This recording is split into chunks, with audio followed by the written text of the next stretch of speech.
And this morning, we're updating you on the progress at St. Joseph's Children's Hospital to create the state's first Infusionarium, a virtual reality experience to distract the kids during infusion treatments. Doctors say it's a quality of life issue that can translate into better treatment outcomes. The virtual scuba diving is one of the favorites. Take a listen. It would be cool for me to go underwater because I'll be a fish and I'll pretend that I'm in a submarine and I'll meet a shark.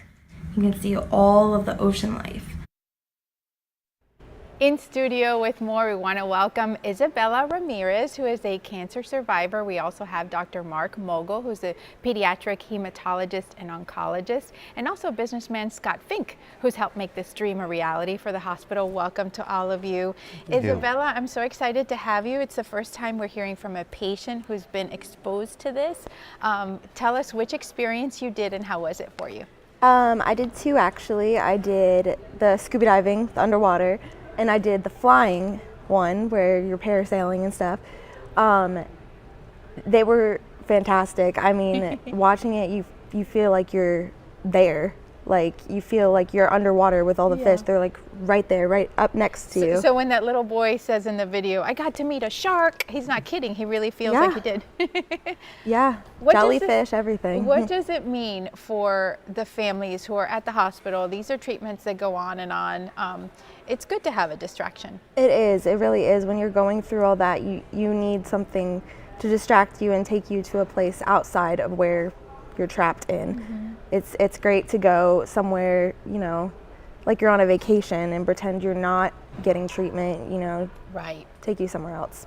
Dr. Mogul, and you're trying to get this experience that Isabella has just described into the rooms, right, of all the patients? Yeah, we really are. This has been such a great hit with our kids, and unfortunately some of our kids have to be isolated in their rooms for infectious reasons.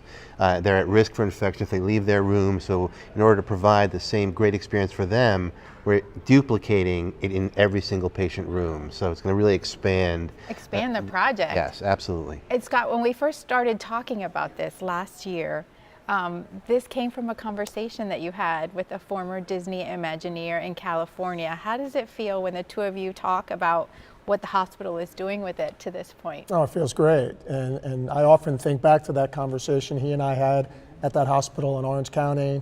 And I said, boy, we've got to bring this to Tampa. And now to see it in Tampa and to hear Isabella talk about it, what it meant to her and the other patients, and now expanding to the kids' rooms so more children can take advantage of it, it's very satisfying. You and your family provided the first seed money for the project, but the community has also stepped up and donated as well. They have. We've gotten donations from individuals, we've gotten donations from corporations, but I'm not here to ask for money, but boy, we can certainly use more money to make sure all the children in the hospital take advantage of this. Well, congratulations on a project that just keeps going and going and going. It's so nice to meet you, Isabella. So nice to meet you. And if you at home would like to support the St. Joseph Children's Hospital Foundation in the work that they are doing, you can connect with them by visiting them online and also via phone at 813-872-0979. Closed